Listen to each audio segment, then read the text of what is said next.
So we are diving right into things today. So welcome to Ecclesiastes. Now, as Aunt Pat and I were talking about at the beginning of class, I confused you guys because, it wasn't on purpose, but it was on purpose.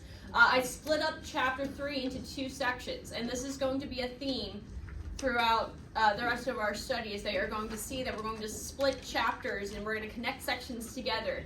And that's because, remember, chapters are not original to Scripture. That they sometime in, I can't remember when because I didn't look this up recently, but at some point in time, people went in and added chapters and verses into the Bible, and previously it was just a thing, and they put chapter sections in sort of based on where they thought the sections were, and sometimes I think, yeah, that feels like a good section break, and other times I'm going to break it at a different spot. So if you're confused, it's okay, I'm confused too, and I'm constantly checking back and saying, did I give them the right thing?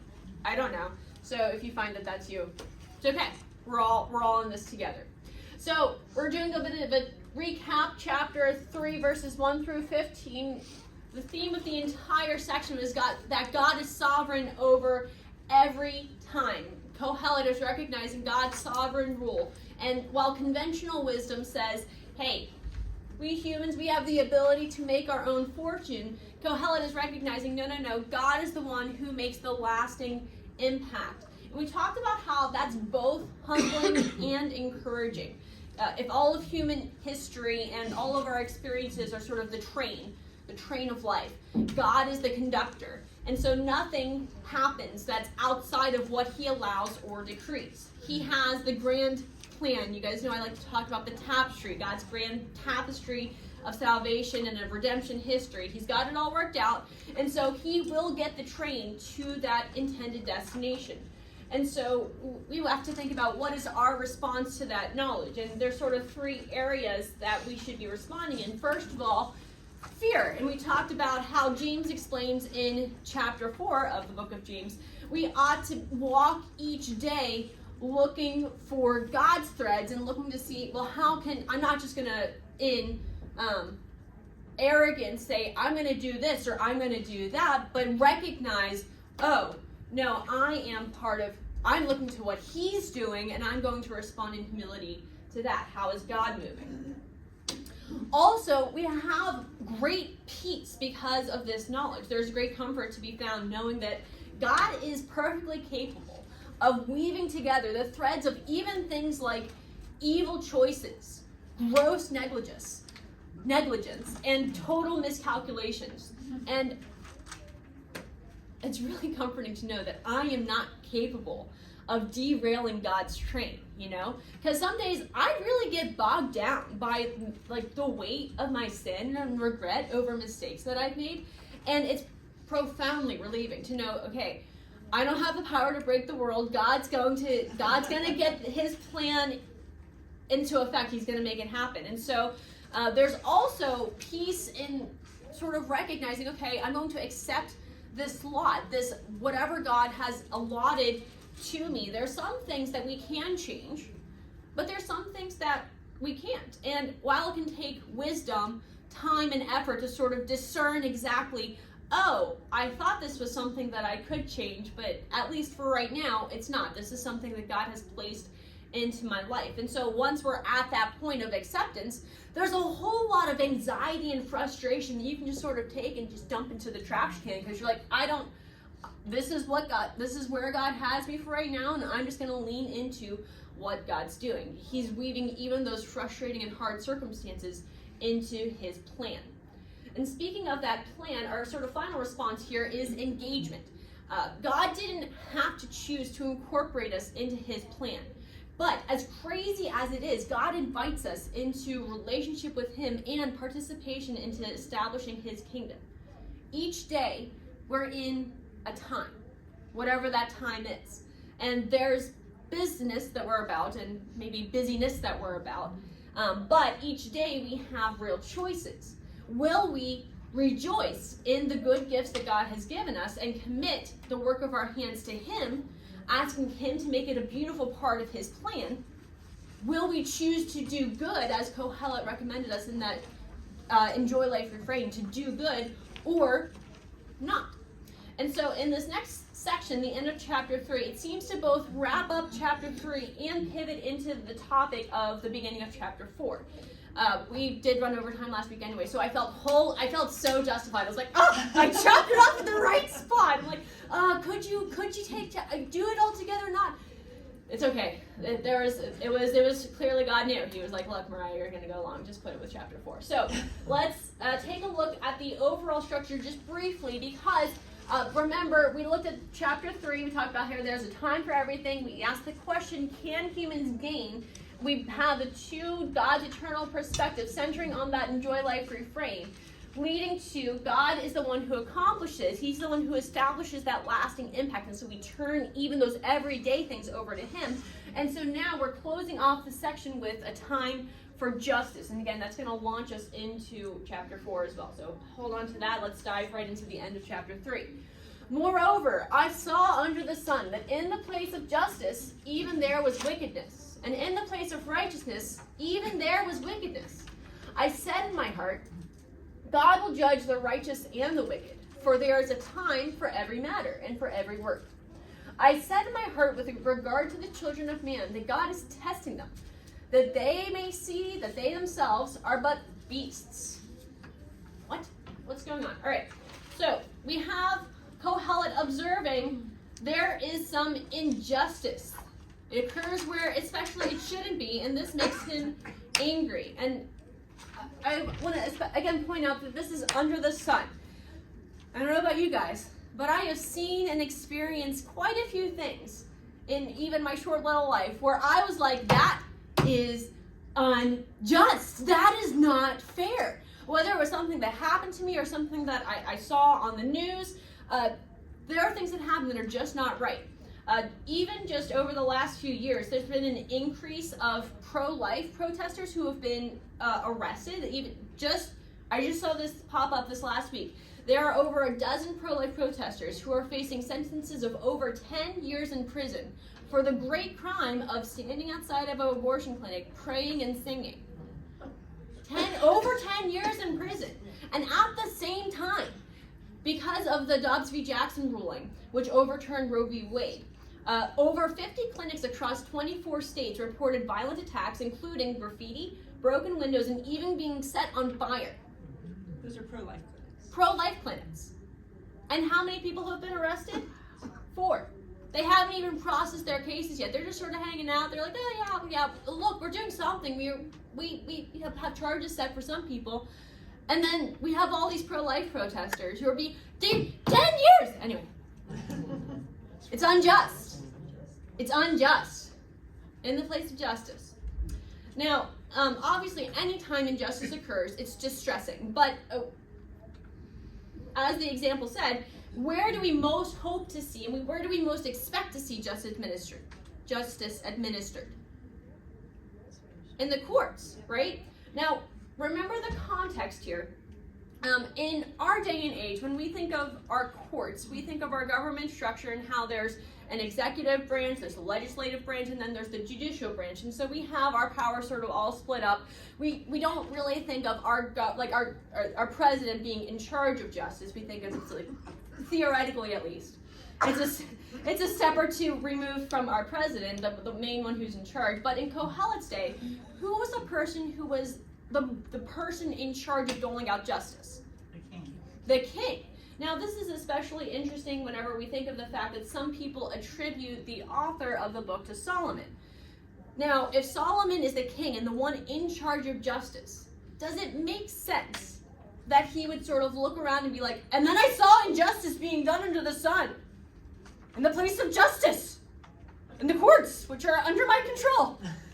It doesn't really make sense, because if he's the king and if he's the one in charge of justice, if he sees injustice, what can he do? Make it just. He can just fix it, right? And so I actually had this happen to me at the Rock Gym. So I have employees. I determine what their pay rates are. But whenever I first inherited the position, there were some people who got promoted during sort of the period of transition, but they didn't get raises. But I didn't know this because I hadn't fully taken over yet. It was just sort of like lost in the chaos.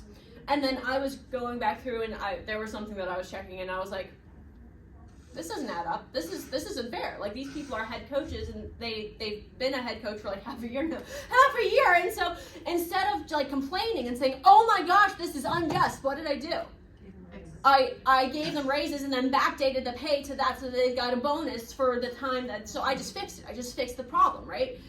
So in this scenario, what does Kohelet say? He doesn't say, I see injustice, I'm going to fix it.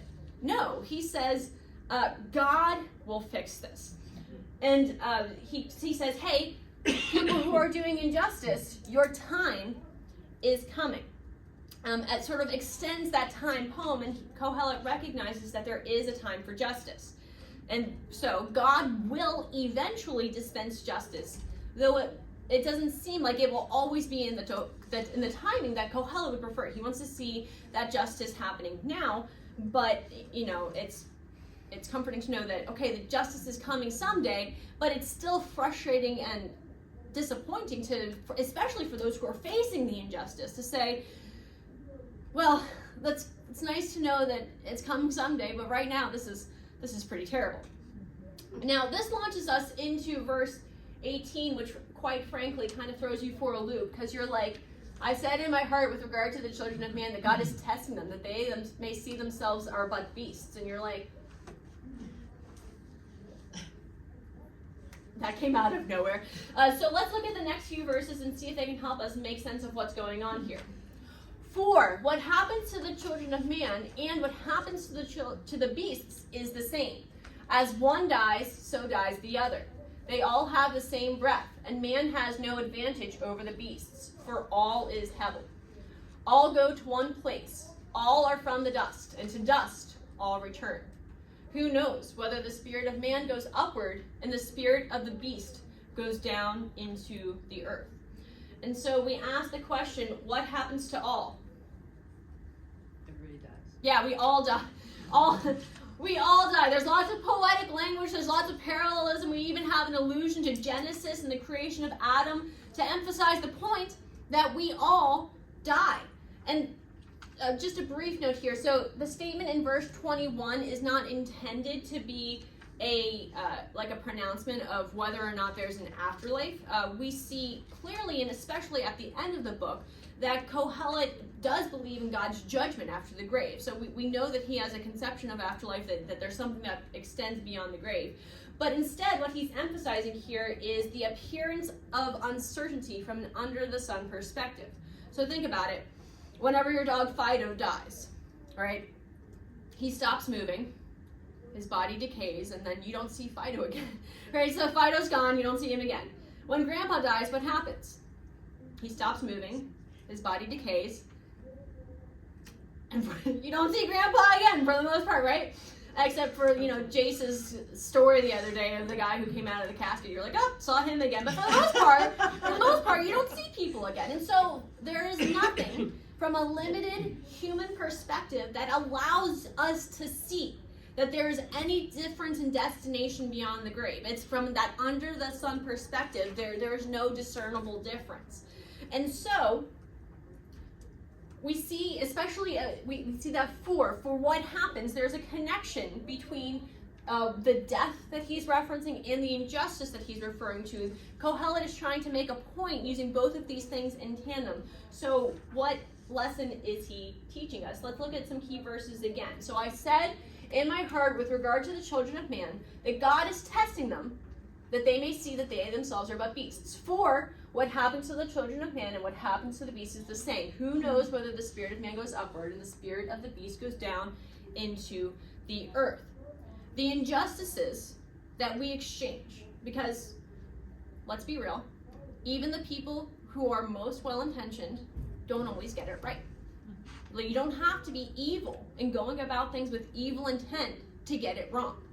I remember whenever I was able to, I say able, I liked doing jury duty, all right? I confess. Everybody gets the jury summons and they're like, oh, I was just over the moon, ecstatic. I was like, I get to dress up, I get to go to court. I was like sitting there beaming. They picked me because they're like, oh, she looks innocent. She's just gonna roll inside of that. And I was like, in there, I'm like, I gotta elect the foreman. I was like, I don't know what I'm doing. This is great. This is so much fun. But but there was a real person there, right? The real people on the bench. There was a real case, and I remember not all of the details, but there were these huge sums of money involved over this stupid little thing. Like it was like this retirement community, and the guy had signed the contract saying, yeah, I'll do whatever you tell me to do with my yard. And then there was one thing that they wanted to install, and he was like, no, you're not going to do. No, I'm not going to do it. And it was this thing that had blown so absurdly out of proportion. And I don't remember exactly what we decided, but I every once in a while I think back and I'm like, did we do justice? I don't know. And we were so we were well intentioned. We were trying our best. And so what we're seeing here is that injustice and death together are levelers. They say, hey, maybe it's not so much better off than if you just had a monkey in there sort of pressing a button randomly and saying, okay, we're going to give this guy a pass and we're going to put this guy on the hook. This guy gets a pass, that guy gets a pass, that guy's going to be on the hook for what he did. Because we so often get it wrong, whether from malice or from we're just not God. Mm-hmm. And that's kind of humbling, right? And so, again, both injustice and death serve this purpose of humbling us. That we are, in some ways, no better off than just, the other creatures. But the interesting word here, testing, God is testing them, is a word that means purify. That it's not just a humbling to be like, all right, you guys suck. But it's to say, okay, I want you to think clearly about who we are and how effective we are in our roles and responsibilities, and recognizing that God is the one who is ultimately overall. God is the one who doesn't die, and God is the one who establishes perfect justice. And so we're going to continue on, because Kohelet doesn't stop there. Hold on. No, wait. So the word Hebel there, the word Hebel in those verses, is fleeting and insubstantial. So what Kohelet is saying is that, okay, in these areas of justice, where he's seeing that there's injustice in the world, and in the fact, again, he's bringing in this idea of death. He's frustrated by the fact that we die, even if you're good at justice, even if you're, remember he compared the wise and the fool, even if you're a wise person, you're going to die. And so life, all of these things is fleeting, it's insubstantial, and so there doesn't seem to be any lasting gain for people for these things. And so moving on to verse 22. So I saw that there is nothing better than that a man should rejoice in his work, for that is his lot. Who can bring him to see what will be after him? And so in light of the fact that we are limited and fallen, we ought to trust in God as the architect of history and the arbiter of justice. Look, I'm ahead of myself. There you go. Because our future is uncertain. We can't see what will happen next. We can't see what will happen after the grave. We can't see even what will happen tomorrow. I can't say what's going to happen 5 minutes from now. Like there is no ability to see, and so we are to trust that God's doing the things. We can trust in Him. Interestingly, the word for work here is not the word that we've been using previously, where it's translated that toilsome drudgery. Instead, this word it's just activities. Rejoice in the activities that you're participating in, and rejoice in these things. Oh my gosh. And instead, rejoice in the helic. Remember, it's sort of like that deck of cards. God has given you some cards. This is the hand that you have been dealt. And it's not this negative thing that, oh, well, God decreed I'm going to be short, and I'm going to, have crooked teeth, and I'm going to whatever. No. This is the grace gift that God has granted to us. So rejoice in that. Even in the face of the injustices, even in the face of, one day life is going to end, God has given these things to us today to enjoy, to rejoice in, and so partake in them. Now, in this next section, Kohelet is going to examine how some people's activities, that same word's going to reappear, some people's activities are not the good ones that should be rejoiced in. Instead, they're evil activities. And so that's going to pivot us into this next section. So buckle in. We're into chapter 4 now.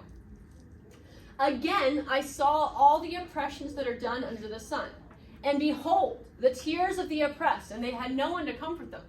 On the side of their oppressors there was power, and there was no one to comfort them.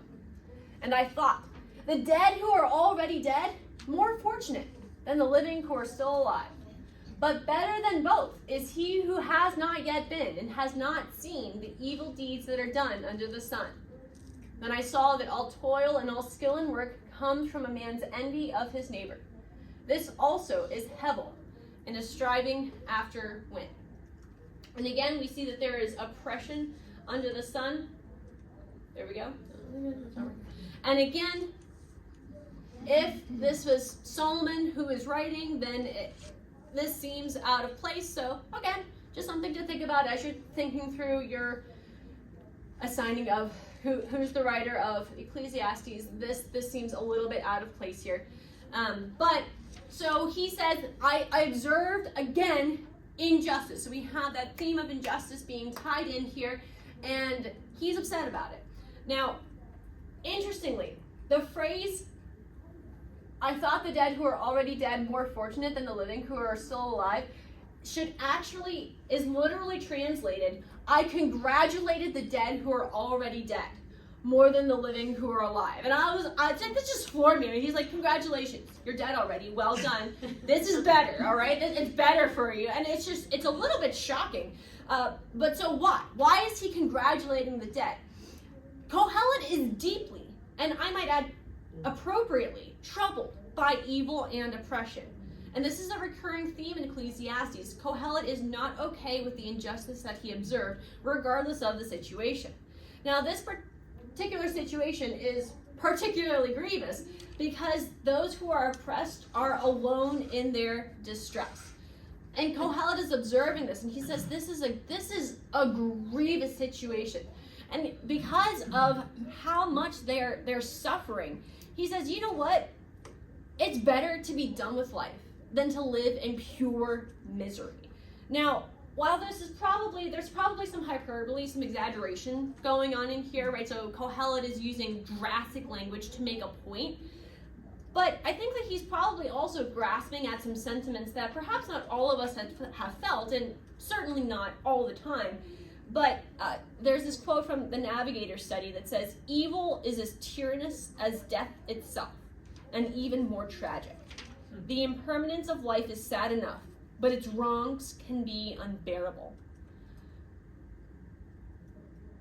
And I don't know, there's some things in life that are just really hard. And again, we wouldn't advocate for, okay, well, if you're suffering, just jump off a cliff. No, we wouldn't say that, but we would understand the struggle, the dark night of the soul where you cry out and say, it would just be better if I was dead. It would just be better if I was gone and it was over. And that's something that is a deep struggle that you're not gonna, it's not like every day, like, I bumped my toe, it's time to jump off. But this is something that Kohelet is seeing, and he's describing and saying this is a real circumstance that people experience in a Hevel world. And so he says, you know what? I congratulated the dead. Their suffering is over. And so what causes these evil deeds? What's sort of the root of them? There's no then in the Hebrew between verse 3 and verse 4, which I thought sort of linked the sections a little bit more strongly. I actually originally split 4 up into the next section, and then the more I was looking at it, I was like, no, I think that these verses really belong together. So obviously oppression, you would say, okay, yeah, I can see how it stems from evil. You're just an evil person, and you're oppressing those who are under you. But Kohelet really broadens this out even a little bit and says, hey, even work that isn't pure evil can be tainted by a corrupt envy of what other people have. Have you guys ever, this is silly, but like at Christmas time, there are those neighborhoods which seem to be engaged in like a reality TV show where they're like, last year, the Smiths decorations only covered half the block. You know what? We're doing 3/4 of the block this year, and they just seem determined to out-decorate each other, and it sort of gets more and more extravagant every year. And it's that they look across the street and they see what they're doing, And they're not excited about it. They're not like happy to put up Christmas decorations. It's out of envy. They want their house to look best, and so their work drives their envy, which drives their work up, which drives their envy, which drives their work up, and it's this vicious cycle where all of a sudden there's no more electricity in the city because it's all going to their house. Now again, that's silly, right? That's a silly situation, but this is the sort of thing that Kohelet is describing, and it can really flow it. There's a lot of situations where this could apply, and so not only Kohelet says, well, this puff away with the breeze, but it's empty. And I would say also, if we were thinking about the word hevel, it's frustrating and it's foul. This is tiresome and frustrating that people are being oppressed because of the envy and greed that stems from people's hearts. And Kohelet says this is no good. Now, in spite of, look, even we're there. It's on the screen. It's on the screen. So in spite of this, Kohelet says, hey, I have some counsel to offer. Don't give up on work. Don't give up on that activity altogether. Because remember that as he's going through, he's trying to give you a balanced perspective. He's describing the heaviness of life, helping us to come face to face with its realities. On the one hand, also counseling, well, these are some bad responses to this. And on the other hand, here's what the wise man does in the face of the heaviness of life. So he's going to turn and he's going to say, okay, what do we do in spite of this? So verse 5, the fool folds his hands and eats his own flesh. Better is a handful of quietness than 2 hands full of toil and a striving after wind. So these are 2 pictures. These are images. This is not literal. So he says, hey, what is good? What is the wise response to these things? And on the one hand, he says not laziness. So folding his hands, you get the image of somebody who's sort of sitting and twiddling their thumbs. You know, there are people who I shall not name who work at the Rock Gym. Not under me. Not under me. But who work at the Rock Gym, and I'll walk by the desk and I'm like, you slackers, you are not doing diddly squat. You should be fired and cast out onto the street corner so you can do exactly what you're doing here but not getting paid for it. Because they're not doing anything, right? They're not earning their keep. And so the phrase eats his own flesh is an image. It's not self-cannibalism, but you're destroying yourself by not doing anything. And I'm sure that we can think of people in our lives who you're like, just go do something. Go do something with your life to keep. You can do it. You can do it. Just go and work. Do something. And they're just destroying themselves. So that's the one extreme. And on the other extreme, we have this workaholism. So the better is a handful of quietness rather than 2 hands full of toil. And the word toil here is that drudgery, that sort of labor that's intensive. And don't work so much that all you do is work and end up with what? Just the struggle of work with nothing actually attained, and there's no enjoyment. So he says, hey, what is better? It's better to be content. So work enough to provide for your needs, have something, that handful of quietness, but don't work so much that you can't enjoy what you have. And either extreme, I think, can be easy to fall into, honestly, even within the course of a day, to go from just complete indolence to, okay, now I'm gonna kill myself to try to get this thing done. And so Kohelet counsels, be content. Now merging into the next verses here, we're gonna see some related themes here. So again, I saw Hevel under the sun, one person who has no other, either son or brother, yet there is no end to all his toil. His eyes are never satisfied with riches, so that he never asks. Oh, look, I copied a thingy thing. There we go. For whom am I toiling and depriving myself of pleasure? This also is Hevel and an unhappy business. And this is an example. He's saying, okay, so on the one hand, you have laziness. On the other hand, workaholism. This is pointlessness personified. This is, and we love some alliteration there, so we threw some alliteration on the board there. What's he saying? You got this guy who's working, but he doesn't have anybody in his life. He doesn't have anybody who's going to gain from what he's doing. And we talked about a couple weeks ago, so sometimes that's frustrating, the fact that you're working and all that you work is going to go for somebody else. But on the other hand, it's pointless if all you're doing is laboring and laboring and laboring to accumulate, and then what? You're going to do what? You're gonna die. And then what happens? Like your stuff is nobody's gonna benefit from it. And notice he says his eyes are never satisfied.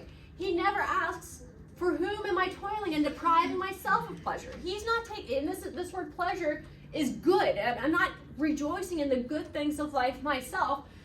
So what's the point? Why am I doing this? You're all saying, I don't know. And Kohelet's like, yeah, me too. I don't know. Why is he doing this? This is Hebel. Now the phrase unhappy business is interesting. Sometimes I frustrate myself with why the English translates things the way they do. The word why, inyon, is a wearisome business. And so that's the word business that's one of our theme words. So it's not just going about your activities, it's the weariness of it. And the word unhappy is actually evil. So the word that's translated unhappy is evil. This is an evil, wearisome business. This is not just, oh, you silly thing, you shouldn't do that. But he's saying this is evil. This is wrong. This is not the way that things should be. This is a bad way to handle both toil and its resulting wealth. I don't disagree. Not a good life plan. So now he's going to go and he's going to shift the theme from thinking about toil, and he's going to continue the theme of that relational aspect of having people around you who are going to gain. So this next section, 2 are better than 1 because they have a good reward for their toil. For if they fall, one will lift up his fellow. But woe to him who is alone when he falls and has not another to lift him up. Again, if 2 lie together, they keep warm. But how can one keep warm alone? And though a man might prevail against one who is alone, 2 will withstand him. A threefold cord is not quickly broken. So we have a general life principle here that companionship is good. And the word reward up there is that word helic. It's the grace gift. It's the reward for your toil. Now, we can think about this and say, okay, yeah, this is a pretty thing. Read it at weddings. Guilty. Did we? Yeah, it's popular. But what does this really mean? So in general, obviously, working together, you're more productive. If you run into trouble, you can help each other out, and if not, he's saying, hey, you're royally screwed. It's interesting. The word woe is actually an interjection. If you look it up in like the Hebrew dictionaries, it has an exclamation point next to it. So woe, exclamation point. It's not just, oh, that's really sad. No, it's whoa. This is a terrible, grievous thing. That if you're alone. And again, this ties back to that at beginning of chapter 4 where he's talking about those who are oppressed and what was so terrible about it, not just that they were receiving oppression and that the people who were in power had the ability to oppress them, but they had no one to comfort them. Woe to them, they are alone. Now, the section, so if 2 lie together, they can keep warm, but how can one keep warm alone? As someone who is relatively recently married, I can only attest to the truthfulness of these verses. Because when I was single, and it was cold in the wintertime, which every wintertime in Pennsylvania, is it cold? Yes, it is. And I would have literally somewhere between 10 to 12 blankets on my bed. And I'm not exaggerating. And I would crawl in and I would curl up into a ball and lie on my stomach. I don't sleep on my stomach, but I needed to in order to start to get my body heat going so that I don't freeze to death in the middle of the night. And then I got married. And now I just steal my husband's heat. I'm like, hello, you are a human heater. Thank you. I appreciate this. And I'm like, I don't know how I survived the first 30 years of my life. This is a glorious thing. And so how can one keep warm alone? I don't know. It's a mystery. But so it's better for 2. And though a man might prevail against one who is alone, 2 will withstand him. In movies, we get this idea that you can take out 50 guys just by yourself and it's no big deal. This is not true. It's not true. So if you're relatively scrappy and strong, one-on-one, it's a toss-up, you don't know. But 2 against 1 is difficult. It is really hard if you're the person who is alone to protect against 2 directions. It's ridiculously hard. And so the overall, again, point of the passage is that companionship is good. And he doesn't specify. He doesn't say, well, it's better to be married. Well, it's better to have a kid. It's better to, he's just talking about in general, you can fill in the blanks. Companionship in life, having someone who will benefit from your work, being able to benefit each other is good. And however, he's going to, again, balance out the perspective. In verse 13, better was a poor and wise youth than an old and foolish king who no longer knew how to take advice. For he went from prison to the throne, though in his own kingdom he had been born poor. I saw all the living who move about under the sun, along with that youth who was to stand in the king's place. There was no end of all the people, all of whom he led. Yet those who come later will not rejoice in him. Now, this section is difficult to translate because there's a whole bunch of pronouns, and the translators aren't really sure how many people are involved in this analogy, and you're like, what exactly is going on? The essence of it seems to be that there's this rise and fall that's described. If you were going to put me on the podium, which I am, and tell me, well, how many do you think are in this story? I think that there are two people in the story. So you have this poor and wise youth, and this old and foolish king. So the king is the one who, again, who's going to be deposed. So this youth has gone around and he has figured out how to work the crowd. He knows his audience. He gets in with the people, and by that wisdom, he goes and he ascends to kinghood. And there are all of these people who are like, woo! Yay for the new king! We like the new king. He's awesome. And yet, those who come later will not rejoice in him. And we see that popularity. I don't know why my screen isn't fine.